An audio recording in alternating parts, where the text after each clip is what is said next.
But with that being said, we have another story for you. It is the eponymous nature of this stream from Iron Riddle. And he's number 451. Yes, he is. And the story is called Red Pill Suppositories Car Shagnanigans Edition. Okay. I was 18, 6'1", 160, on the swim team, and at the time I was seeing an 18-year-old senior named Angela. We had met at a party after a swim meet, and she was from a different school. I was a bit skittish about the different schools because it's hard to know about reputations and social circles outside of your own. I did recon her parents, who were nice and very traditional, and after several weeks dating, we had not had the exclusivity talk, though we had been physical enough to assume exclusivity at that age and time. She was still a virgin. I saw and felt the proof. I also met her best friend-me at that party, Jackie, who was also 18, and they both went to the same school. I knew nothing about Jackie except what Angela told me and her behavior I saw at that one party. Hang on a minute. Every woman I've ever known who's named Jackie was a cum salute. Oh, God. Dung is fun chiming in about that last video. Hey, Pop, the stronger the stink, the better the pink. Oh, God! Oh, You know, just for that, you get this. God, no. I hate this one. Come on. Oh, you sick, disgusting bastards. This is why we love you. But you're right. The Jackies either I've seen both ways. They're either super sweethearts or they are royal Quantahas, and there's very rarely anything in between. I've never run into the other model. I've just come across I think everybody's got those names. the 304s. For me, like for dudes, it's Kyle. Guys named Kyle tend to be just The douches. turbo douche bags, yes. Maybe even a douche canoe. Just put him on the water, watch him float away. He can perform his own Viking funeral for all I fucking care. I remember I was yelling at my platoon, calling a bunch of douchebags, and the company commander said, "Hey, don't call them douchebags. It's disrespectful." It's disrespectful. It's only, yes, sir. All right, you bags that hang from a shower. He just like looked at me, shook his head, and laughed. Because don't tell me how to talk to my You dudes, British goddamn. cigarettes. Sorry for interrupting the story. You vaginal hoses. All right, he continues. One day, we had practice at the junior high school, and after practice, Jackie was standing outside the locker room with two other girls that I didn't know, and she tells me that she missed her bus. My white knight suddenly leaped to the rescue. I'll save you. I said to her, that's okay. I can give you a ride home.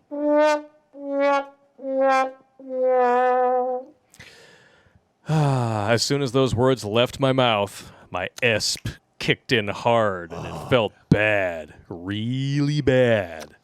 But I completely ignored the red flags going off in my head, screaming alarms, danger, danger, run away, crazy bitch warning. We're about to find out why, though, because he was 18, young, dumb, full of stuff that rhymes with dumb, and Jackie was 5'2", Japanese descent, 90 pounds soaking wet with an A cup, athletic, and cute as a button. That'll do it. When you're 18, that'll do it. That'll do it. She was flirting with me, flipping her long, jet black hair, touching my chest and my arms. I was thirsty for any and all female attention, even though my big head was yelling at me.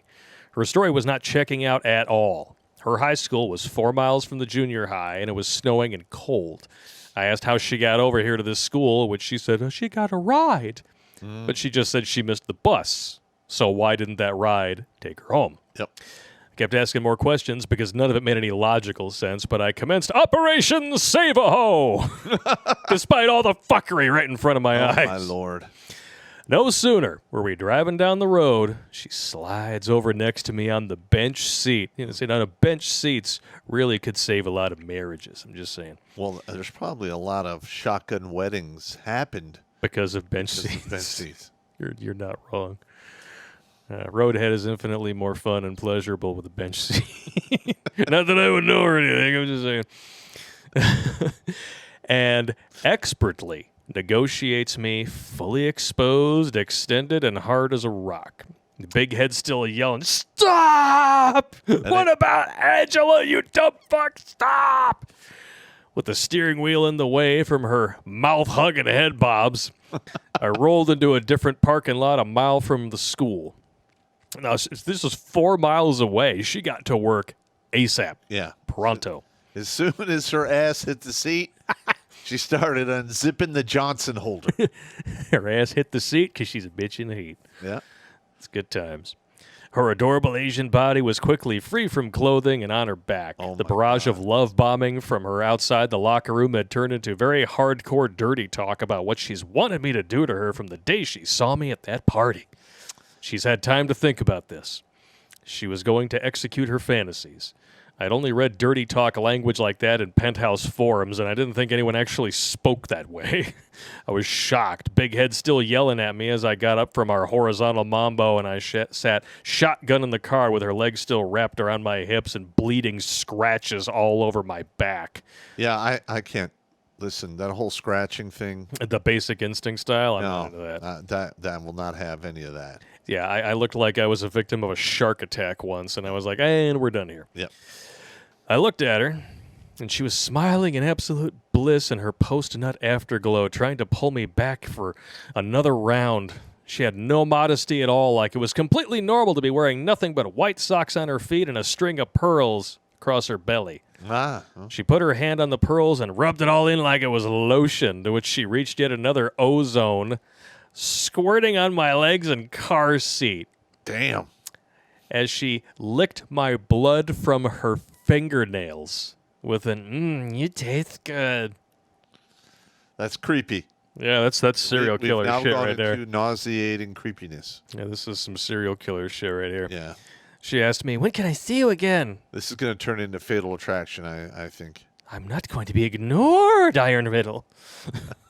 She asked me, when can I see you again? And Big Head's like, never. I had the most brutal and intense post-nut clarity of my life, even to this day. I never allowed myself to have that shit happen to me again. Yeah, well, you're 18, bro. It's hard to control the little head. Yeah, I mean, if you're going to make mistakes, might as well be with a, cute as a button little Asian chick, I guess. Yeah. Realizing she had been trying to get me alone, had somehow found out my schedule, somehow tracked me down to this point. I had been stalked, hunted, and sniped for a one-shot, one-kill, and I fell for it. Yes, you did. I said, I gotta go. My mom's gonna wonder why I'm late. Feeling absolutely dirty and disgusted with myself, I called Angela and told her the whole story. She cried over the phone, but still asked if we were gonna be okay. I said, no, this isn't okay. I can't see you anymore, and why would you even want to see me again? There was no way I thought I could face her nor her parents after that. She cried even louder, and she said, I understand. Please let me know if you change your mind. Okay. As I hung up the phone. It felt like that red pill was growing larger by the second in my fourth point of contact as red foam began flowing out of my nose and ears. Change my mind? Fuck that. Aren't friends alike? At least in some way? Yeah. It's a very good question to ask. Less than a month later, my friends Joe, George, and I decided we would triple date for the winter semi-formal. I asked Shelley, who was best friends with Jenny, who was with Joe's girlfriend, and George asked his girlfriend Sarah. Jenny. Most beautiful name in the wide world. Dinner was great, and the dance was also great until... Little background on Recon the parents. Pop, get ready for the knife hand. Okay. Remember, Jenny is Joe's girlfriend, and she was 18. Her mom was 42, her stepdad was 30, and an active-duty Marine. Jenny had a 5-year-old half-brother by the Jarhead. Go Pop. So this dude, active-duty Marine, married a single mom 12 years older than him and slipped one by the goalie. It's not the first time I've heard that. Instant family, just said Ranger, Marine, Soldier, Airman, Navy guy. Used to happen all the time. Get that knife hand out, man. You just got to tell him. Yeah. What are you fucking doing? God damn. Wah, wah. Wow. No, I've never had. I had one of my soldiers mess around with a chick that was like 8 years older than him. Oh, really? Yeah, and I put that. I'm not, That's really about. That's as old as I would go. I mean, I did go older when I was young and dumb and full of stuff that rhymes with dumb. no, but he was. 20, I was 19. She was 34. Yeah, he was 20. She was like 28, 29. That's not too bad.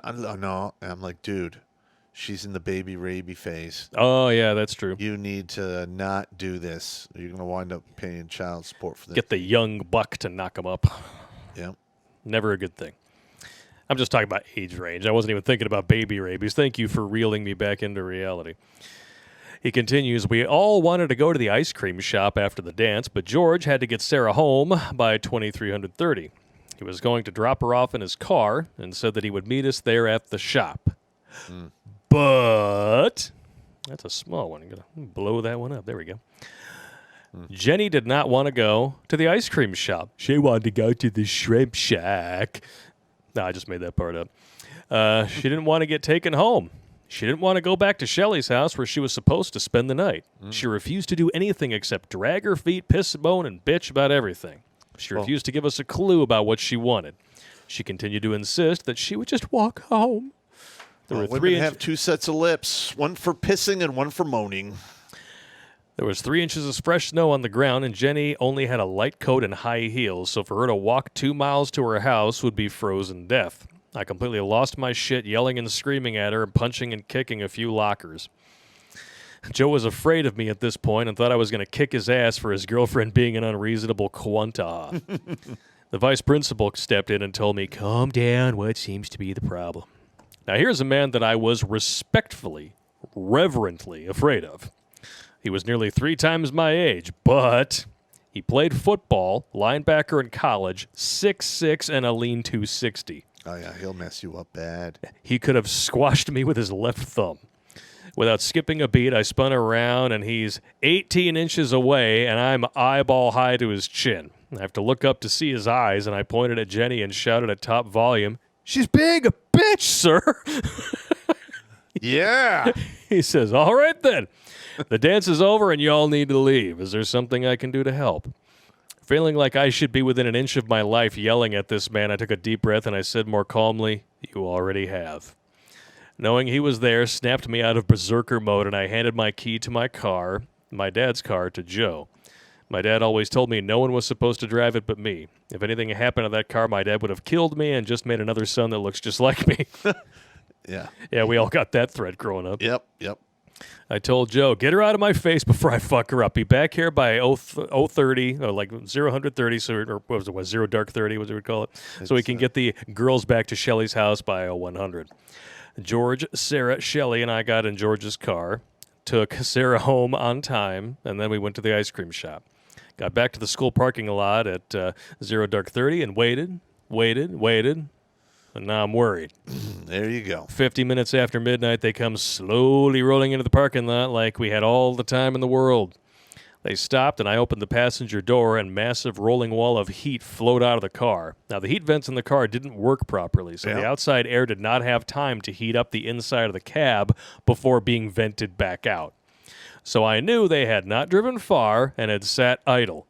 Joe and Jenny just sat there staring forward, not saying a word. Somebody got banged. After a little interrogation, they claimed they'd just been sitting in a parking lot talking. I said, bullshit, you were having sex in my car. Both Joe and Jenny snapped their necks as they quickly went from looking out the windshield to looking at me wide-eyed. We didn't have time to discuss their tardiness, so I said bye to George, got Joe and Jenny in the back and Shelley's shotgun, and got the girls back to Shelley's house just in time. Yeah. On my way to drop off Joe, he said, how did you know? Well, what, that you were plowing Jenny in my car? Was it that obvious? Oh, yeah. Oh, I feel terrible. Why? Because you got laid or because you got caught? No, because I feel like I was manipulated. Oh, I don't know. That's not helping. This wasn't how it was supposed to happen. Not in a car, not in a parking lot. It was supposed to be someplace nice, on a beach or a nice hotel or something. So it wasn't any good then? Oh, no, that's not the point. This was our first time, and she just did it. We didn't talk about it. I I feel used. Dude, your friend Joe is a chick. Oh, my God. He tells me how she directed him to drive a block away to the community theater parking lot, and after talking for a little while, she starts complaining about being hot, and little by little, she was exposed only from the waist down. Uh-oh. He didn't do anything to instigate the clothing removal. She just did it, and brown chicken, brown cow. He wanted to wait for a better moment, a better time, and he kept telling her no, but she wasn't taking no for an answer. Flip the genders on that one and hashtag snuggle struggle. A few days later, I was talking to Shelly about that night. She tells me, oh yeah, Jenny told me she was horny and was going to bang Joe that night.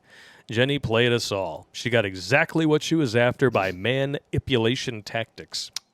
3 months later, Jenny's stepdad got orders and she vanished without saying a word to anyone but Shelly. Didn't break up with Joe, no letter, no nothing, just disappeared and ghosted him, leaving him devastated. Yes.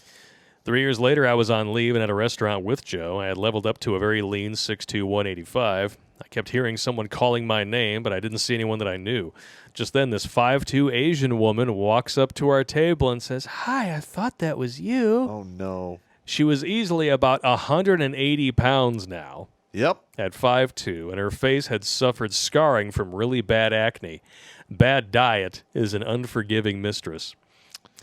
I must have looked at her puzzled because she then says in a hurt voice, "You don't recognize me, do you?" But now I recognize the voice, and in absolute disbelief I said, "Jackie?" She smiled and giggled, "Yes, it is me." She didn't look anything like the way she did before. Yep. She literally doubled her weight. She stood there talking for a while, for which seemed like an eternity. She was flirting and giving me F-me eyes the whole time and invited herself to join us. She even asked for a ride home. No. She was barely 21 and had already hit the wall. Hard. Shit. I was trapped in the table booth, and all I wanted to do was leave. She finally left, as for the first time I made eye contact with Joe, who was smirking and amused, sipping his Mountain Dew. Shaking my head that he was amazed at my distress. What a dick. Yeah. Joe said, "Jackie, the girl from the car? Yeah. She looks like shit. Yeah. She used to be cute. What happened to her? I don't know, meth and dicks.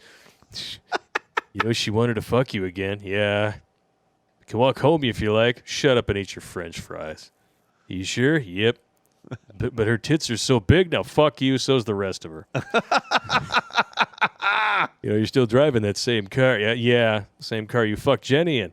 But I didn't fuck. Oh, God. It was like he was reliving that night. You had to bring that up? Yep. Yep. Want to go to the arcade? Yep. We left very quickly and made sure we weren't being followed. Over the years, there have been several other times where women I just met decided to give me some Jackie pickup lines. Nope. That red pill still hurts to this day, and other catastrophes avoided. Wow. Wow. God damn. Car shagnanigans. Now listen, I've had more than my share of car shagnanigans. That's good times. Yeah, I mean, I used to have a Camaro. It didn't have bench seats, so my back was always hurting afterwards. Yeah, bench seats make life in the car, that type of life in the car, much more Manageable. comfortable even, I would say. Yeah. I mean, I could, if I had my cop car, I might be able to get away with it because there's enough room there. But Yeah. at my age, I don't care anymore. Yeah. I'm not doing that. You have to line up like a massage appointment for afterwards. Like, Yep. yeah. I would say, if we keep going, honey, I'm going to throw out my back. So, We need to be done by 9:30 because the massage parlor closes at 11. yeah. You're like in the middle of it and dialing up. What are you doing? I'm calling Helga. I'm going to need a massage after this. It's therapeutic. Don't worry. You're going to give me the happy ending. You good at 5? All right, I'll be there. Thanks, baby. That's pretty much how it goes. Well, you said like you've reached the age where you got to warm up to sleep. So, Yeah, like I threw my shoulder out last week, sleeping on it wrong. damn. I woke up the other day, my leg was all asleep because I slept on it wrong. Yuck. It was insane. Watch Grunt Speak live every Tuesday and Thursday at 8 p.m. Eastern. And if you want to join Pop for Supporter Sundays, go to redonkulous.com/donate and make a monthly pledge. A link is in the Meat Gazer box.